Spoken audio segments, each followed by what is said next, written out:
It was celebrating my daughter's 30th birthday. Me and Sasha were doing the cooking and stuff. It was set up really nice. It was beautiful settings until that time. I shut the gate when I realised what was happening. I don't know who opened it or how it got open or what happened after that. I just know that by the time I got inside and come back out, Sasha was on the floor. I didn't think she was even here. I was surprised to know, that she had made it even to the hospital. But, give thanks. She's a strong woman. So just praying that, she finds her way back to us.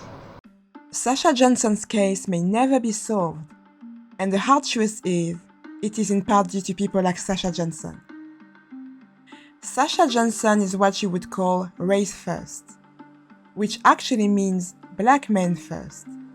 It is when the interest of the black man trumps everything else, including very important issues black women and girls face, like femicide, domestic violence, and misogynoir, which is a discrimination unique to black women, where sexism and racism are intertwined.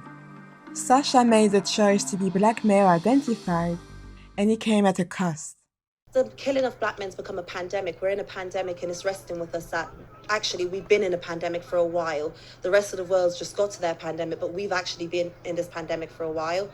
So to us, it's just like, why should we stay quiet? Why should silence is violence? Why can I not talk to my white friends about race? Why should I feel intimidated to do that? Why should I feel like I'm opening a Pandora's box? I want to challenge the education system to teach our black boys about their history, teach our black children about their history. I don't just want to learn about Henry VIII, but I want to learn about where I came from, where my ancestors came from. Our ancestors was inventors, they were kings, they were queens, and we had our own dynasty. We weren't just slaves, we weren't just savages, and that needs to really be wiped away. There wasn't just Martin Luther King and Malcolm X, there was the Black Panthers, there were so many of us that was fighting for this cause and was fighting for freedom. And that has just been whitewashed through history. She focused on crimes committed by white people against black men and ignored the crimes black men themselves committed, including crimes against her gender. And now her attack has become a crime black women like herself and black activists like herself are ignoring. Say his name! Say his name! Say his name! Say his name! Say his name! Chris Kaba! Say his name! Chris Kaba! Say his name! Chris Kaba! In one of her Instagram posts, Sasha paid tribute to Daunte Wright, a 20-year-old man who died on the 11th of April 2021, gunned down by a white female police officer after resisting an arrest in Brooklyn Center, Minnesota. Sasha Johnson referred to him as king, but in reality, criminal would have been a better description. On the day of his murder, the police pulled him over for a traffic violation, but quickly realized he had a warrant for his arrest. Daunte Wright had led a life of crime and violence in the years prior to his death. The 20-year-old was allegedly involved in the shooting of two of his school friends, a home burglary, and previously assaulted and robbed a woman at gunpoint. This is Caleb Livingstone, Daunte's former friend. This is him before Daunte Wright, and him after Daunte Wright. Jennifer Lemay claims Daunte shot her son Caleb in the head at a gas station in Minneapolis in May 2019. How he got shot? He was back in Minnesota visiting, and on May 14th of 2019 was with friends of his at the gas station on Lowry and Logan and was shot in the head. While he was pumping gas? While he was pumping gas is what the police have stated to us, correct. And who shot him? To what's been made aware to us, Daunte Wright. And Daunte Wright shot him. And do you know why Daunte shot him? I do not know. My son right now doesn't have the ability to tell me, and unfortunately Dante's not here anymore to tell me. Right. And so, tell us, what injuries did your son suffer, and what is he currently suffering?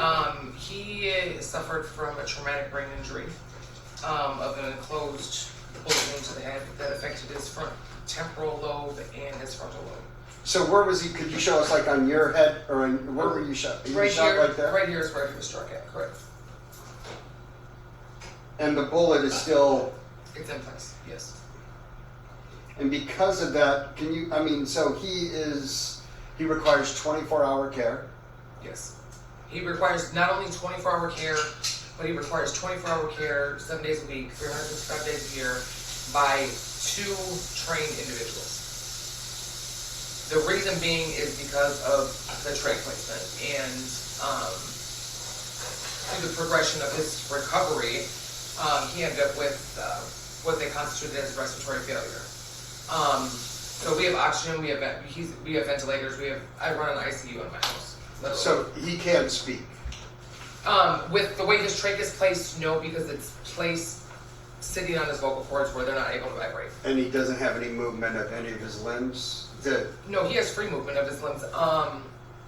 He's dozing off. He's playing possum right now. But we can get him to, he'll kick his legs up. Like, I can even send you snippets of videos if you need it. But we'll tell him, and you can actually see, like, the wheels, and he thinks about it. And then he'll lift his legs for us.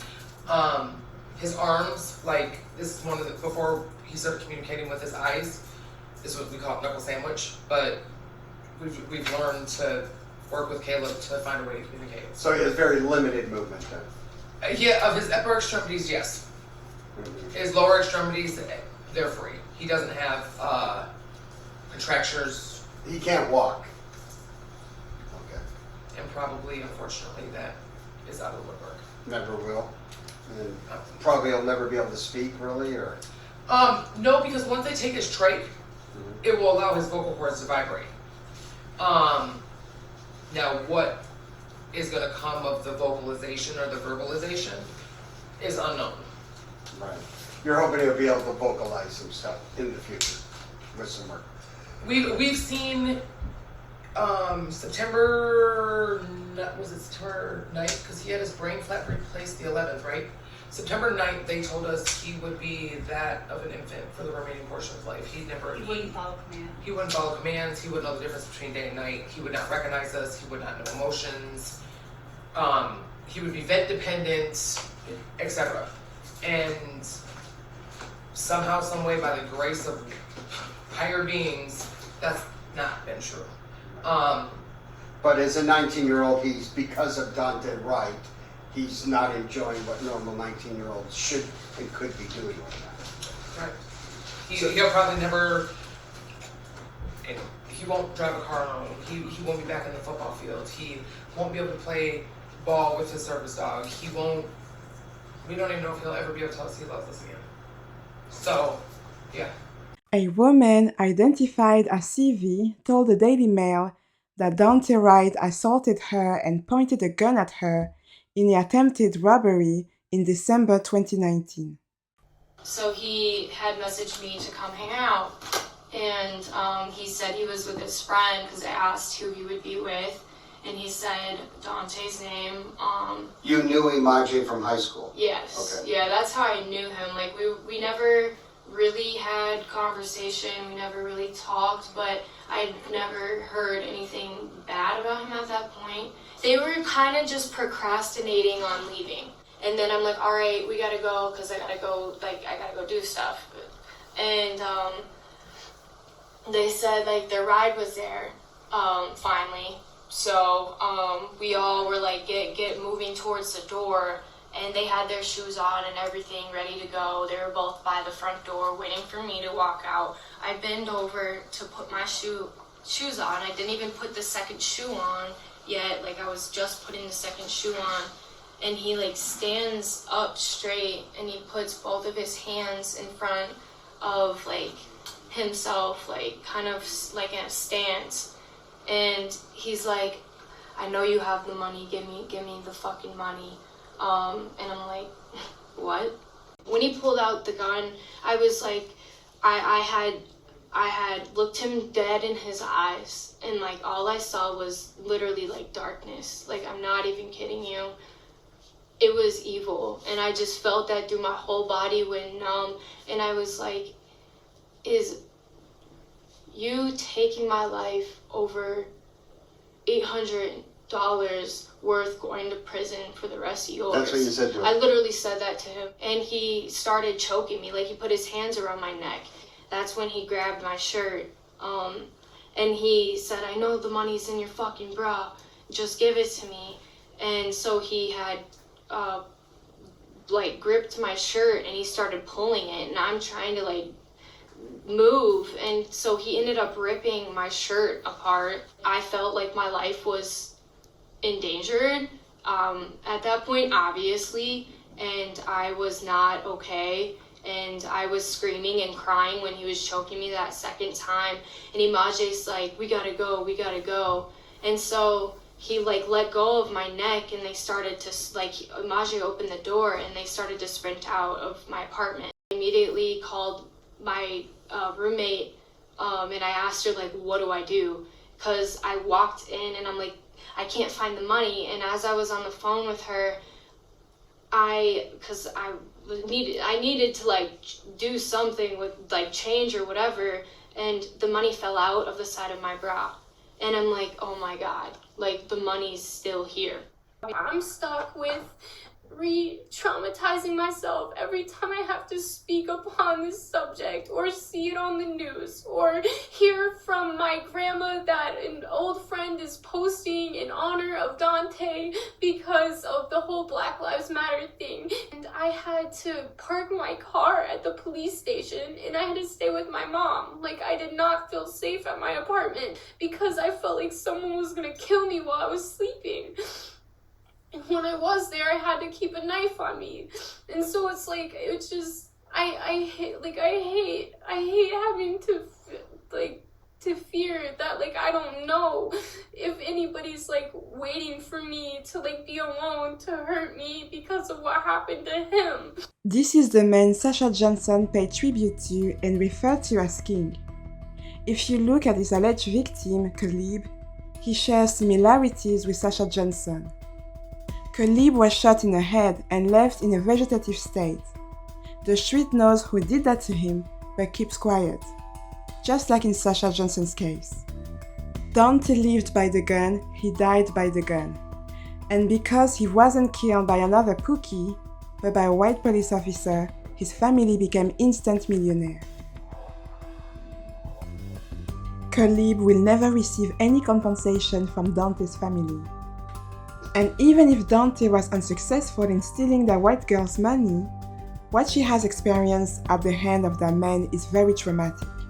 Sasha Johnson could have seen herself in this defenseless young woman since she's a domestic violence survivor, according to a post she wrote on her Instagram. For the last 6 months, I've been working to support a charity called Red Roots, a charity based on helping young ladies that have been in abusive relationships, young ladies that unfortunately got pregnant at school and have no one to turn to, the list goes on. This is close to my heart, as I was once one of these young women. I guess fighting police brutality is more prestigious and rewarding on the mainstream stage than fighting Pookie Brutality.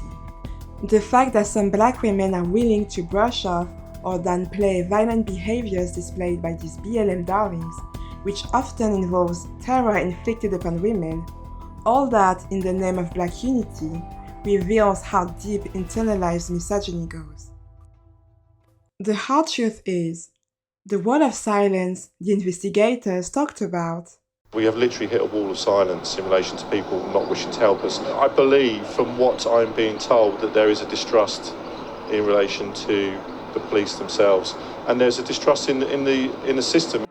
Sasha would have been the one building it. She was well known to distrust the police.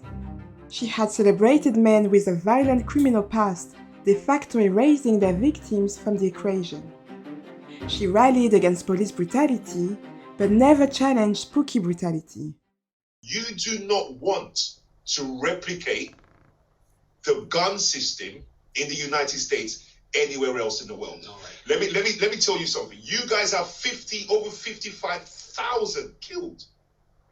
You don't want to replicate that. It's not a good system, and that's all I'm saying about it. Yeah, but it's not a good system because they put us off with their social conditioning, so we're using these weapons against each other. But when we really get to identify who the enemy is, and it's very clear now to us, this generation has woken up far more than our last generation could have. Yeah. We know who the enemy is, so we're no longer willing to just quickly turn a gun on each other just like that. Gun crime is still happening in our community, but it happens in every other community. We need to stop taking these statistics and pinning them down to our community. No, that is us allowing them to keep pinning us in a box. No. I'm talking about even accidental. Do you know how many thousand accidental deaths they have in America? It happens. Kids shooting each other. Yeah, but it happens. But it rarely happens. Spencer. Let me interject. Sasha, let me interject. So with the circumstantial evidence I gathered in this video, I can say with 99% certainty that had someone else received a gunshot that night, Sasha would have kept silent just like the other guests. She believes that the system is forcing black people to turn on each other. So if the shooter is a victim of the system, what real responsibility does he really bear? In an interview made with the BBC in late February, Sasha's mother and sister, Ella Darling and Shakira Williams, pleaded for witnesses to come forward and bring justice for Sasha. I'm just here to say to the community where this part was held, I'm asking you please for justice for Sasha. As a mother, and you guys at the party as a mother as well, sisters and brother, to just come forward and speak out for Sasha. She was a friend to you guys, a sister. She was like everything. I want justice for Sasha as well. But why expecting people to come forward and help her get the justice she deserves when people know that if it was them laying in the hospital bed, she might not have reciprocated? People have families they care about, and if they come forward, who will protect them from Pookie retaliation? The police? BLM? If they are victims of retaliation, there won't be any multi-million-pound settlement from Pookie's family.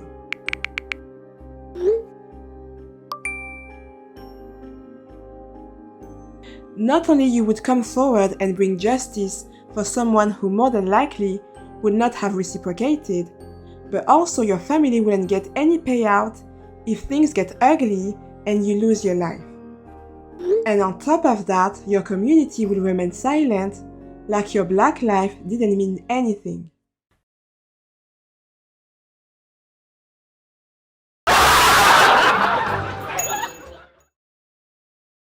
At some point, Shakira Williams said this. It's just in our communities. It's allowed too much. Allowing what? Say it! She cannot even name the problem, but wants people to come forward with names. You see, it's not that easy to come forward. What she was not able to say is, the black community is allowing feral black teens to take over the streets and terrorize the community and society at large. And the Victim League looks the other way and waits for the white man to mess up so that they can come on stage and play the victims for the world to see and their wallet to grow. Meanwhile, the real problem is let loose in the wild and everybody's paying the price. This is how they prey on you because you just don't know what they've got around the corner. Now I see we were sitting ducks here. Whether it was my daughter's birthday or not, they'd have probably come anyways. So, because that was their aim, to come and destroy, which they've done. These youths and whatever, these gangs around here, they're well be known to the police, but yet they're out here still being able to do what it is they do. Walk up on people and shoot guns and run up on people with knives, and they know exactly what's going on out here.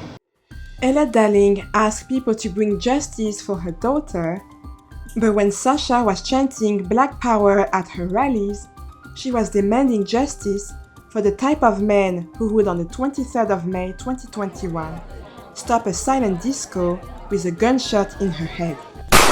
Ella Darling wants people to break the very wall Sasha Johnson helped build. Shakira Williams also said, "The silence is crazy when you're supposed to be shouting a life. My sister could be yours, you know?" Silence is actually the norm for this type of situation, because snitches often get stitches. Black people are culturally inclined against snitching.